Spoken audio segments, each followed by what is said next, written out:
Bismillahirrahmanirrahim. Zohaib Joy in front of you again with the new lecture that is about another play, Every Man in His Humor by Ben Jonson. It was published in 1598 and the genre of this play is humorous comedy and the acts is 5 acts हैं इस play के, ठीक है. It has 5 acts.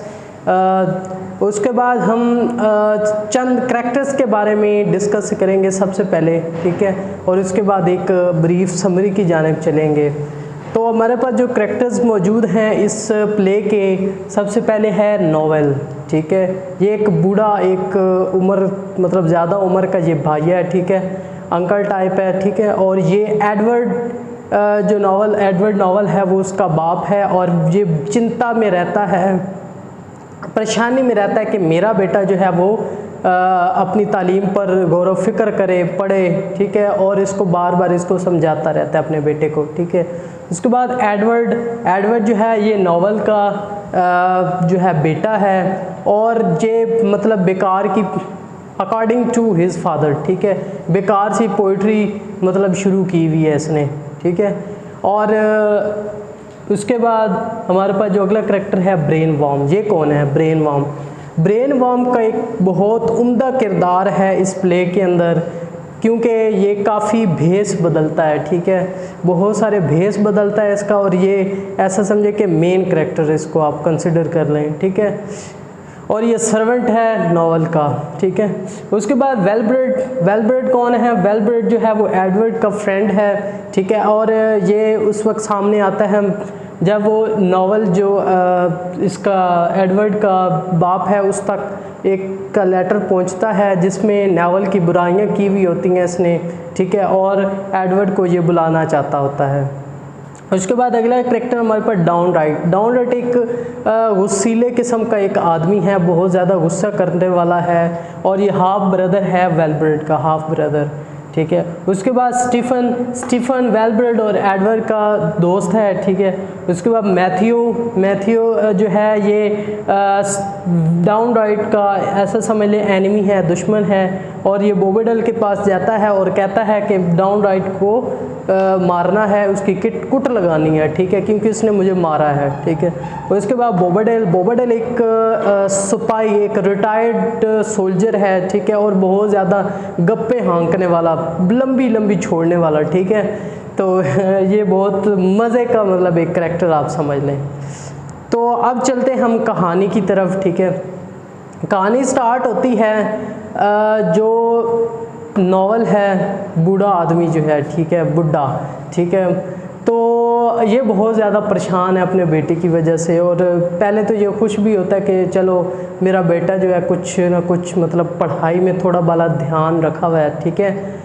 लेकिन फिर उसके mind में आता है कि ये जो पढ़ाई करता है आखिर वो करता क्या है, तो वो उसको पता चलता है कि ये बेकार की पोइट्री पढ़ रहा है, ठीक है, तो उसका तो फ़ायदा ही नहीं है, ठीक है, अकॉर्डिंग टू हिज फादर, ठीक है, नोवेल अकॉर्डिंग टू नोवेल, ठीक है. और वो बहुत ज़्यादा परेशान हो जाता है कि यार कि मेरा बेटा ये बेकार की पोइट्री छोड़ दे और अपनी पढ़ाई पर ध्यान दे, ठीक है.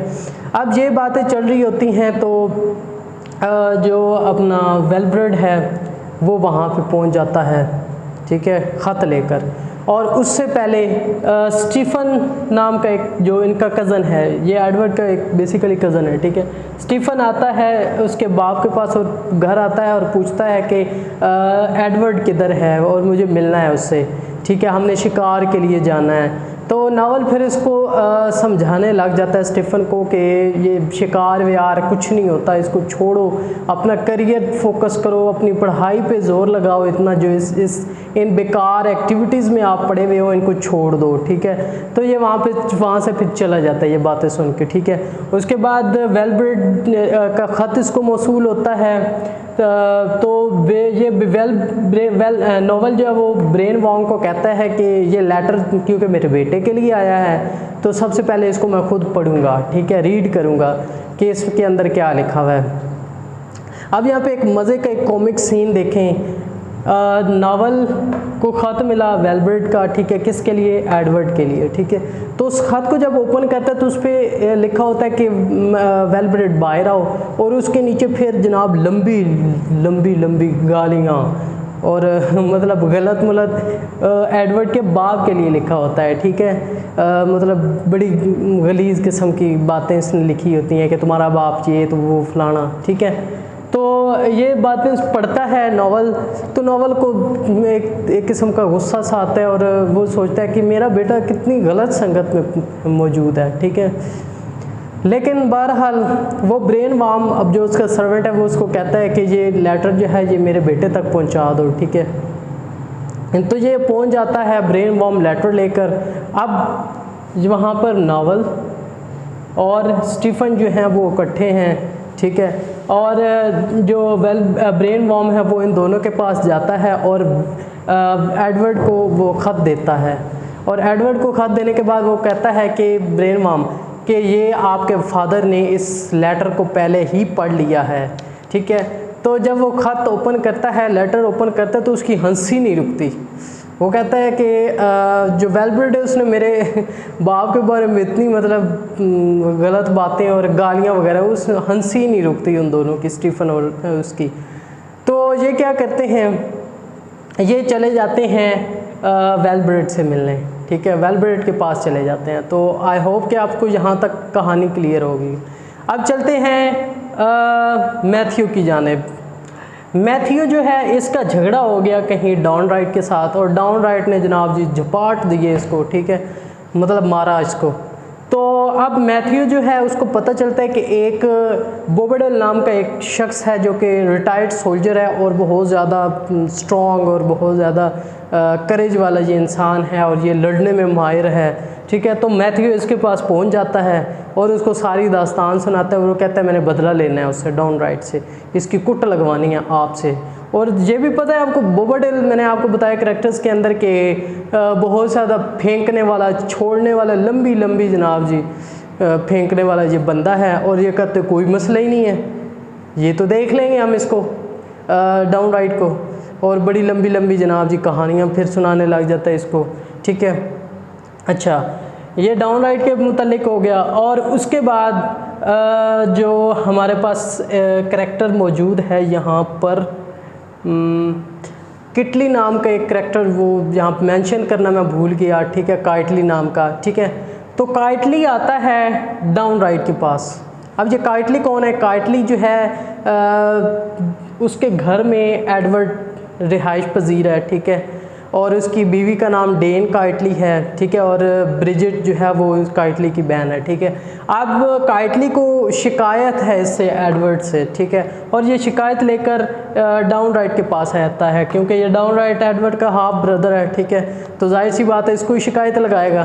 तो ये आता है डाउन राइट के पास और इसको कहता है कि तुम्हारा जो भाई है ना, ये जनाब जी अपने आवारा दोस्तों को लेकर, ठीक है, हमारे घर आ जाता है, क्योंकि उसके घर में रह रहा है, ठीक है, और ये घर आ जाता है और उससे मुझे बहुत नफ़रत है, ठीक है, और इसको समझाओ अपने अल्फाज में, जिसकी वजह से डाउन राइट को बहुत ज़्यादा गुस्सा आ जाता है, ठीक है, और गुस्सा आता है तो वो फिर अपने एडवर्ड भाई का इंतज़ार करने लग जाता है, ठीक है। आई होप यहाँ तक आपको कहानी क्लियर हो गई होगी।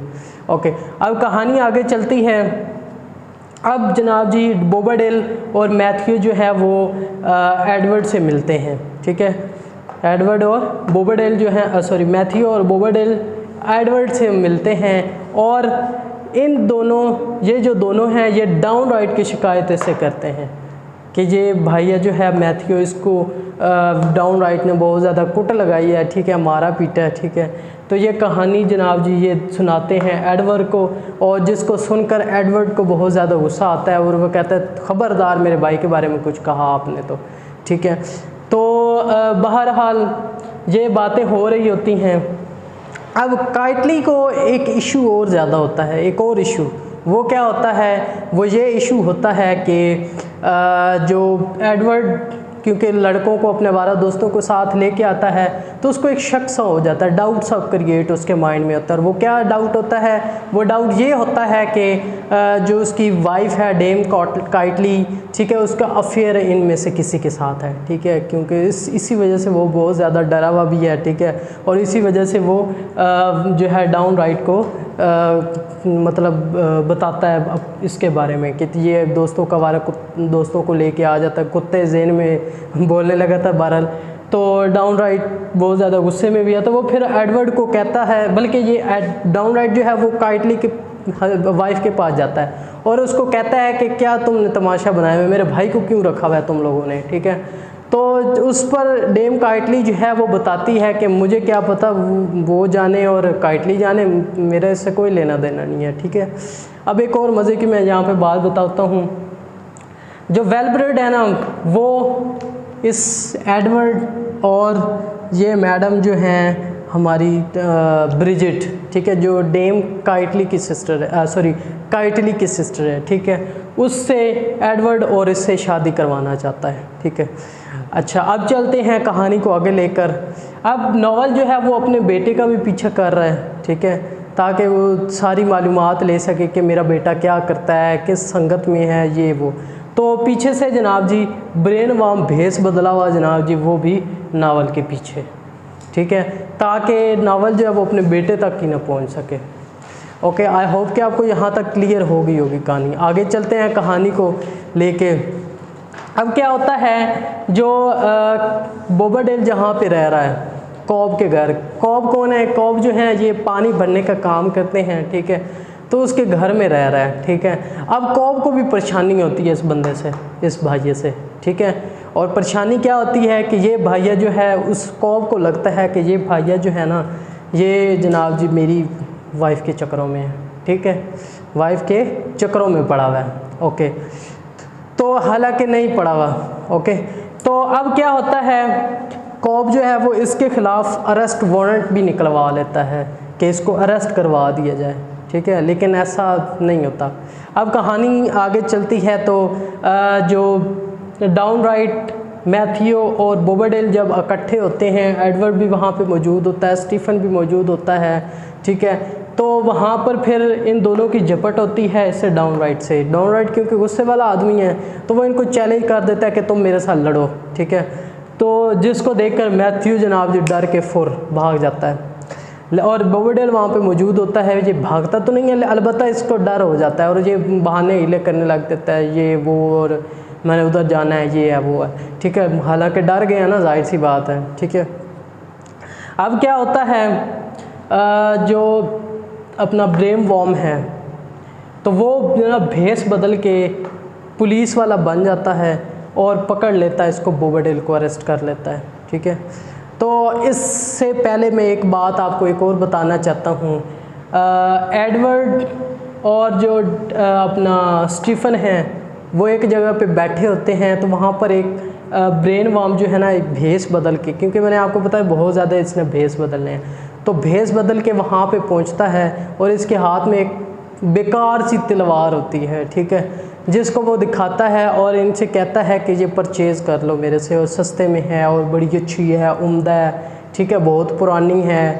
तो स्टीफन जो है क्योंकि उसको शौक़ है तलवारों का, ये ख़रीद लेता है, ठीक है, तो ख़रीद लेता है। अब एडवर्ड और जो स्टीफन है जब वो बोबाडेल और मैथ्यू से मिलने आते हैं, वहाँ पे मुलाकात होती है इनकी, तो बोबाडेल जो है वो देखते ही स्टीफन के हाथ में जब देखता है तलवार को, ठीक है, तो वो कहता है दिखाओ ज़रा तलवार। जब वो देखता है, क्योंकि इसको तो पता है तलवारों का, तो वो कहता है ये किसी ने बेवकूफ़ बना दिए तुम्हें। तो सारे जनाब हंसने लग जाते हैं कि ये क्या हो गया। बहरहाल अब ब्रेन वार्म एक और भेस बदलता है जिसमें वो पुलिस वाला बनता है और अरेस्ट कर लेता है अपना बोबाडेल को, ठीक है। अब क्या है, पकड़ के जस्टिस क्लेम एक है हमारे पास, क्लेमेट, जस्टिस क्लेमेट, उसके दरबार में पेश किया जाता है, ठीक है। तो वहाँ पर फिर ब्रेन वार्म जो है वो सारी कहानी बताता है कि मैंने कैसे कैसे भेस बदले और ये सारा कारनामा किया, और ये सारा कुछ करने का मकसद जो था वो ये था कि एडवर्ड और जो किटली की बहन जो है ब्रिजिट, काइटली की बहन जो ब्रिजिट है उसका शादी करना है, सारा मकसद। ये सारा जो भी काम किया है, कारनामे सारे अंजाम दिए हैं, भेस बदले हैं, वो इस वजह से ताकि एडवर्ड और काइटली की सिस्टर ब्रिजिट से शादी की जाए इन दोनों की, ठीक है। तो जिस पर जस्टिस जो है वो बहुत ज़्यादा खुश होता है और बजाय इसको को उसको सज़ा दे कि तुमने इस तरह सारे काम किए हैं, सबको लड़वाया भी है, तो ये वो, लेकिन वो खुश हो जाता है और वो कहता है कि इन दोनों की फ़ौरन से शादी करनी चाहिए। तो वो दोनों की फिर शादी कर देते हैं और इसी तरह इस जो प्ले की हैप्पी एंडिंग होती है। आई होप कि आपको ये प्ले क्लियर हो गया होगा। अगर कोई कुछ बात रह गई या अगर आपको कुछ समझ नहीं आया तो आप कमेंट्स में ज़रूर बताइएगा और हमारे चैनल को सब्सक्राइब करना मत भूलिएगा। खुदा हाफिज़।